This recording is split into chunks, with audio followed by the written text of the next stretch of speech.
How was your weekend, Marsh? Weekend was pretty solid. Yeah. It absolute hung tittied. Epic cuts down with the boys. Yeah, we went out to a bar. It was called Shorty's. This was Marshall's first time clubbing.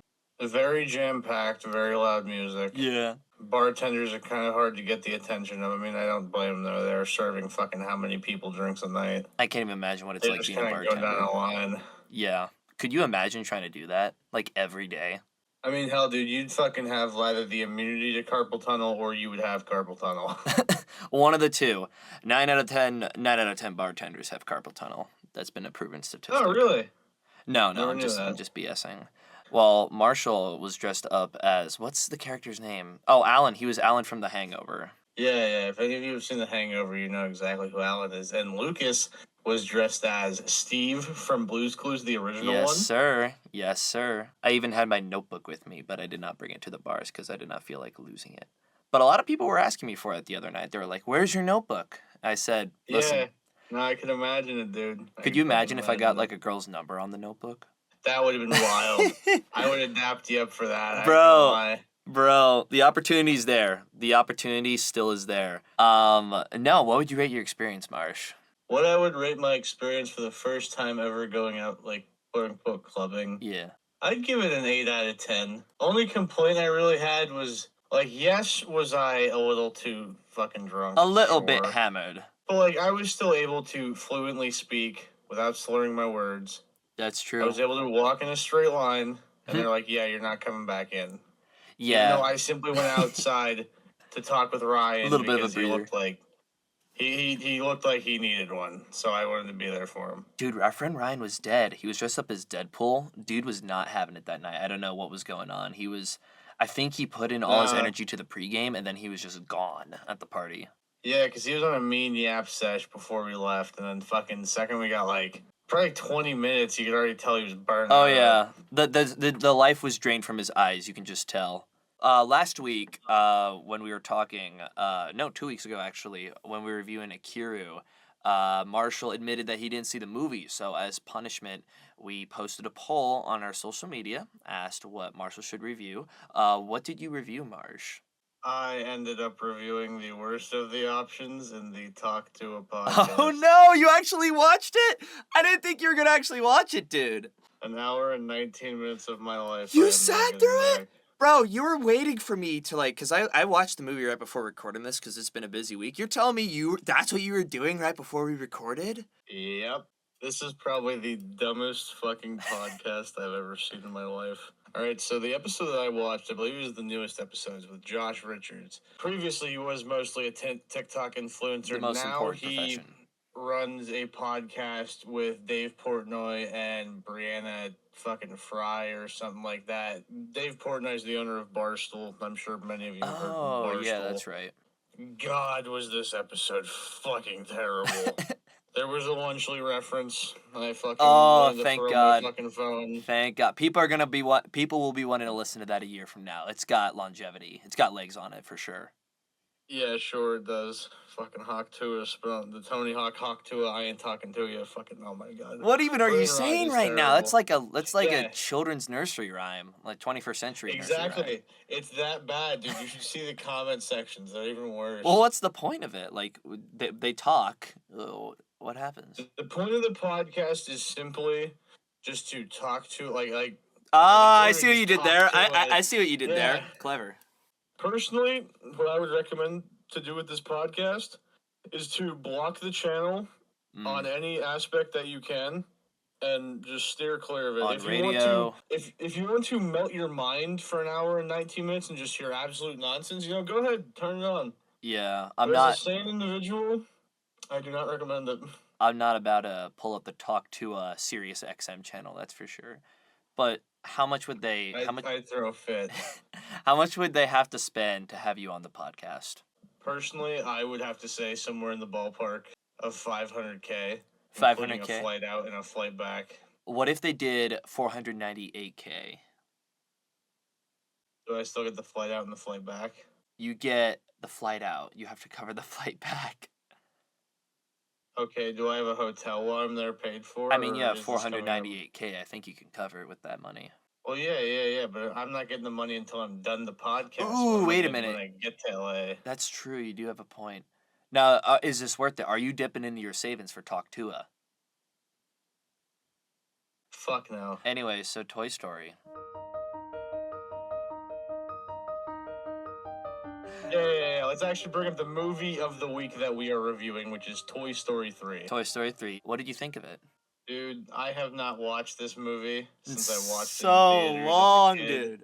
Dude, oh my god, this movie brought back so many memories of me as a child watching this movie in theaters, how like I actually felt towards the end of the movie. Oh my Like when gosh. they were at like the acceptance point of like going into the burning fucking pit. Such a good scene. Such a good Like, scene. dude, I will admit I did shed a tear during it. No, that scene, that is genuinely like facing death. That's one of the greatest scenes I've ever seen in any movie, period. It's so And mature and it's so. personally, you know how much more wild that movie would have been if that's how it ended. It would have been. That's a bad. That it doesn't work thematically.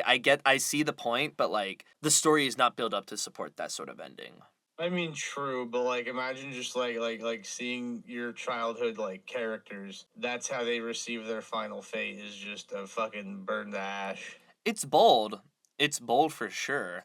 And it's a metaphor for, how they've just been discarded this whole film. They just feel like trash. But it would have been a terrible decision. Terrible decision. I agree, and it was also Pixar, so you know Disney's not gonna let that shit Yeah. fly. Yeah, the mouse isn't gonna let that happen. Yeah, in the 50s and the 60s, Mouse would have let that shit fly, but now, you're Yeah. lucky if you see someone get slapped in a fucking Pixar film. No, yeah, you can there's a ride at Disneyland where you go to hell. Did you know about that? No, I did not know that. Please enlighten me. Yeah, it's called Mr. Toad's Wild Ride. It's my favorite ride. My friend Liam always disses me for liking it, but literally, you're driving a car and then you drive it onto a train after escaping from the court because you were driving recklessly and you end up in hell. It's right next to the castle. Oh, damn. Of course it's right next to the castle. Why wouldn't it be? Yeah, it's actually a Right next to metaphor where for. fucking Walt Disney's head is at, frozen. Yeah. No, the movie was overall a great like rewatch because I mean I haven't watched it in literal fucking like when did the movie come out 2010. Yeah. Yeah, I haven't. So what would that be? That would be what 14 years ago. years. Yeah. Yeah, I have not watched that movie in 14 years, Really? and it's still and dude, and it brought back so many moments. Like personally, I was amazed at how like 2010's animation looks compared to even now. This looks like something that could have came out today. No, In honestly, my like honest opinion. people are praising more recent Pixar movies like Toy Story 4 for instance. They're saying this is beautiful animation and sure it is, but I feel like Toy Story 3 hit that perfect balance between expressionist cartoony sort of animation while also still being realistic. And personally, do have to say this is where the trilogy should have ended. They should Oh, have never made a fourth film. without a doubt, but that's a story for a different day. I can go on hours about that. Yeah, we could go on hours about that. The thing that I love most about this film is that it is written incredibly. I was thinking about this the other day. Would this film work if it wasn't a sequel? And my answer, absolutely. It starts off with a group of toys who are in the prime of their life, and then it flashes forward to them being discarded, flash forward to them kind of trying to figure out whether or not they should be there for this guy, even though he doesn't use them, he doesn't play with them. They don't have any Yeah, purpose. he's kind of discarded them over the course of time. And Woody, being the protagonist, he's guided by the love that he has for Andy. It's not just an owner sort of love, it's more of a father son sort of love. He wants to be there for his kid. And so the movie is this journey in sort of realizing both sides. Woody's friends realize they need to be there for their kid, and Woody realizes their kid doesn't have to be Andy. And so even if this was a completely different set of characters, the beats still land. There is perfect buildup. All the context is established. The emotional moments land, and I just think it's an incredible story. Like I was really surprised by how good the writing was on this thing. The pacing's quick. Every single scene is necessary. There's not a single moment that I look at this saying they Yeah, it's couldn't like have too done that. drawn out. Yeah, like what we've been running with in our previous films. No, yeah, because I was trying to like nitpick so hard with the story. I was trying really hard to find faults Yeah, with it. The only major fault I could think of was that Woody is way too good at getting back into Sunnyside, but this is a sequel. If we look at it in the perspective of it being a sequel, we have those first two movies to sort of get in, to sort of walk through his shoes, to experience his perspective, where we realize this is a guy who's been through some stuff. He is going to be skilled at navigating through things more than your average toy because he's been through some things. Yeah, exactly. Because what in the first movie, like him and Buzz were like trying to, or no, they got out the one night, and then like towards the end of the movie, they had to try to work together to then get on the truck to like move Yeah. with them. Second movie, Woody got captured, or Woody got like something happened with He Woody got where he went kidnapped. to like that. Oh, he got kidnapped, basically. Okay, Yeah, and by he had to Al. literally escape a whole toy store where he didn't know where the hell he was, and somehow fucking he was able to do that no problem. Yeah. So every time I think of like a little nitpick, like, oh, how did Lotso find out that they were jumping into the dumpster? Oh, they show the phone. Then the phone they beat the crap out of the phone, which is a little brutal if Yeah, you think that about it. phone did get beat the fuck up. Cannot lie. I want those written on your tombstone. That phone, yeah, put it in quotes. Dude, can you believe Michael Keaton voices Ken? Did you know that? I had no idea Michael Keaton voiced Ken, dude. Lotso might be he's one of the best characters in the film because he's a fantastic villain. The personal heartbreak of being replaced, it's sort of like a breakup in a way, but it's also more parental. So it's both the mixture of a breakup and if your parent were to choose another child over you, that's the Yeah, perspective he's in. So his motivation to be so messed up and be a tyrant, it's perfectly justified. to a degree. I mean, like, I mean, Well, obviously it's a okay, toy. it's It not. doesn't have. I'm not justifying It's concentration camps. I'm not yeah, doing that. yeah. No. It's not soundproof, but like No. I can definitely see the argument for it. And it's a bold move too for this film. Like notice that. It's a breakout film. This is really different from the previous two, even though thematically, character-wise, it's completely consistent with the original trilogy. Yeah, because first movie, like, because what first movie villain was Sid. yeah, Who Sid. is Dude, I did you love that. notice? I'm sorry, I'm steamrolling over you. Yeah. Yeah, you No, know. I noticed this all the way back in 2010.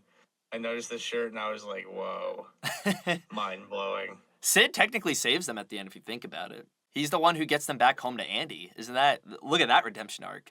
Now, what would we rate this film as a solo film? I mean, 4.5 out of 5 because I can't think of anything wrong with it. I really can't. The only thing I could think of is how did the alien get his foot stuck in the dumpster? But that's literally just like one of the many inconveniences that they face. Everything else, though, the characters are likable. We feel the reasons we understand the reasons why they feel the way they feel. We understand their needs. We understand the goal that they're striving towards. We understand the villain's motivation. The structure of it's great, bouncing back and forth between perspectives because it's a big cast. I am very impressed by the size of this cast in this movie. There are a lot of characters to juggle. And then the ending, I mean, come on. The cathartic ending with Andy passing off the toys to Bonnie and not even with the perspective of following along with this movie and this franchise within its own context. We know how much this kid means to these toys. We know how much these toys mean to this kid because we followed them in the very opening of the movie. We followed them. Yeah, from start to finish. That decision to show the montage sequence of them bonding together, as well as, by the way, incredible opening. We never ever see the perspective of the toys during playtime. That is just, it's one of my favorite openings out Yeah, there. I was very happy that they like actually visualized that for once. Yeah. So within its own context, and I'll follow up with the sequel question then for the actual rating, but like even as a standalone film, like it is just so good. It is a fantastic film about loved ones moving on and finding purpose in other relationships. I completely agree. Honestly, I'm probably gonna have to give this the same rating you gave it as far as a standalone film of 4.5. There's a few things I could nitpick, like why does a random bird just fly down as fucking Mr. Potato Head's on the windowsill as a tortilla? Because he's food. Oh, bird. where did they get the tortilla? Lunchbox. But Lunchbox left in the. But it's a fucking thing. lunchbox. How did they? Why was there a tortilla left? What kid leaves a tortilla at school? You feeling me? You know, that's a very no. I agree with you. Who does fucking also who leaves their lunchbox at school? Yeah, no, honestly, Yeah. that's a great question. It is a convenient way to solve a problem, but that's just such a small detail because, like, what? There's no major Yeah, problems yeah. with this. It's just something to nitpick out of a literal kids film. It's just like we're just reaching here at this point. That's a bold take. I wouldn't even argue that this is a kid's film. Like, that furnace scene, come on. This is made for all Well, no, audiences. Kids can just watch I it. agree, but it's mainly targeted towards kids because I mean we were the generation that grew up with. Well, I wouldn't even say we were because when did the first movie come out? Like The 90s. '96. Yeah.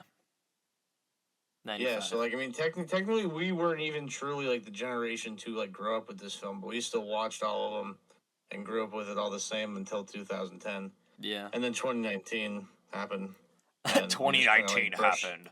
It's We just talking kind of like like it's January 6th. And then we just brushed it 2019. under the rug. What would you rate this film as a sequel?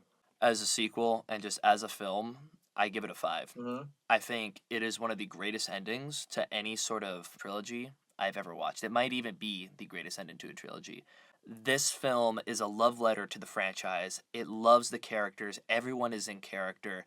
It has incredible humor. The Spanish Buzz sequence is one of the funniest sequences I've ever watched. I love Spanish Oh my Buzz. god, yeah, you're goddamn right it is. It has threat, it has stakes, it has dilemmas. Woody has the option to live a life with Bonnie. He has an option to go with Andy to college, but he instead chooses the noble thing and goes back to save his friends, which really shows character.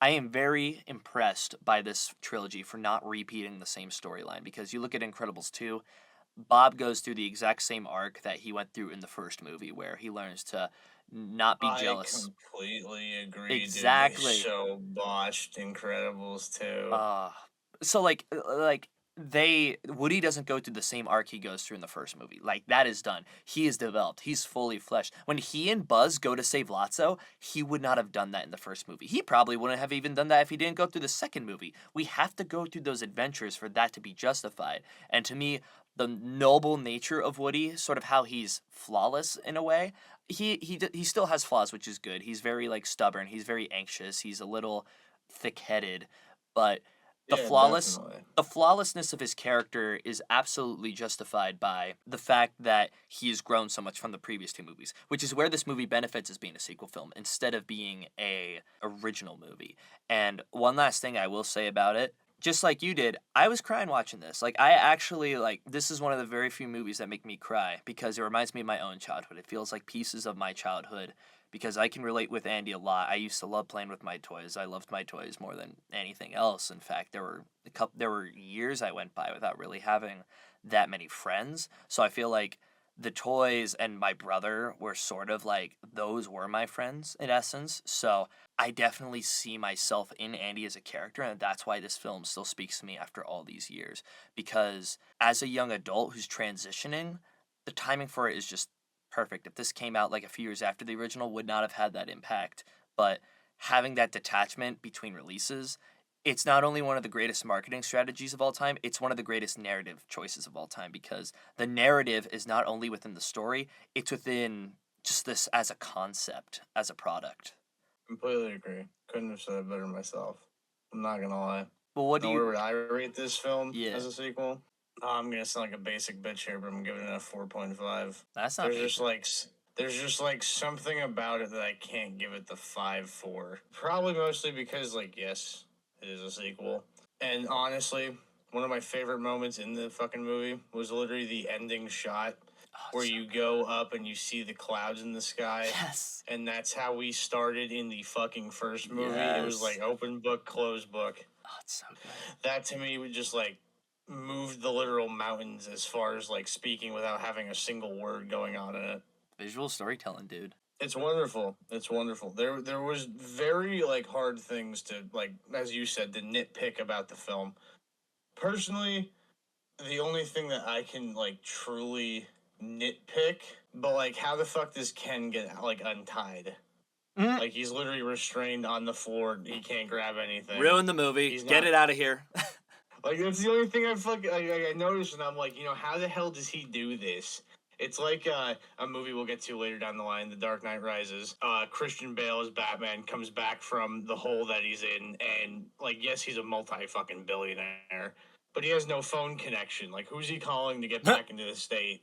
He's Or calling a let alone State the Farm city agent, that's literally obviously. blocked off. Yeah, I feel like to me 4.5s are usually like objectively great films. Fives for me always had that personal element, and sort of those details are why it pushes it up. Yeah, they have that personal touch to you. Yeah. Absolutely. Also, I wanted to withhold it because I genuinely think this is a great film, but there is a bit of bias. This is the best movie experience I've ever had, and I probably ever will have. I saw this in Los Angeles when it came out back the first time I went out to the West Coast, and the experience there was just incredible.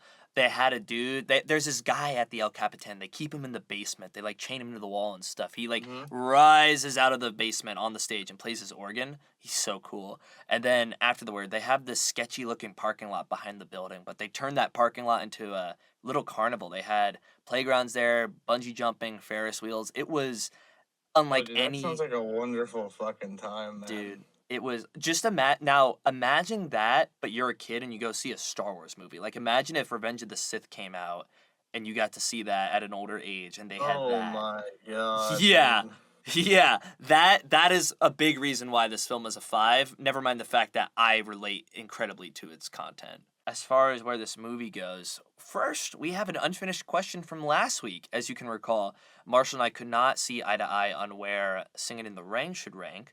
So, we put it up to you, the voters, and here are the results. Singin' in the Rain wins. Singin' in the Rain will go at the top of the list from last week. The Apartment will go underneath it, and then Akiru. The people who voted for The Apartment are Ashley Mascaro, Ethan Ebenezer, Dylan Mullis, Deanna Mylant, Jordan Norman, Katie Grant, Jack Martino, Eric Pick, Lucas Delaney, and Ryan McNeil. The people who voted for Singin' in the Rain are Brenda Shuttler, Jake Santora, Ethan Hanley, some account called I'm Just a Lost Person, Lucas Meyer, Katie Schreiner, Mariel Caitlin, Otis Johnson, Audrey Keller, Cesar Fion Gongora, Braden Jones, Ryan Aller, Owen Nipper, Liv Lanteri, Tom Reed, Megan Manning, Charlie Krakowski, Joe Messner, Simone Skinner, Felix, he doesn't have a last name, Abby Tarpey, and Gretchen Nola. Thank you all to everyone who participated. Fuck, yeah. Geez, that almost 30 people voted on that. Good shit, everyone. Thank you guys so much for voting on that and making this way more fun. This is a conversation we're having between us, and we love sharing it with you guys. Now, where does Toy Story 3 go? I mean, it's got to go at the top, right? Yeah, you already know. It's you already know. At the top, right? Yeah, There's no way. There's no way. This isn't an argument. I'm sorry to tell you. No, yeah. This is just a fantastic movie. Highly recommend it to anyone who's never seen it. What's next? If you're down in a slump and you need a movie to pick you up to make you feel better about yourself, go watch this film. Next up at number 96, it's 1962's Lawrence of Arabia. Get your popcorn ready. This movie's almost 4 hours long. Oh god, I don't know. We're gonna be sitting here watching this for a whole fucking fourth of a day. No, literally. All right, that wraps up this week's episode. Thank you guys so much for listening. Be sure to like, comment, subscribe, follow us on all our socials. Be sure to follow slarshbonez on Twitch, and we'll see you next week. Peace out.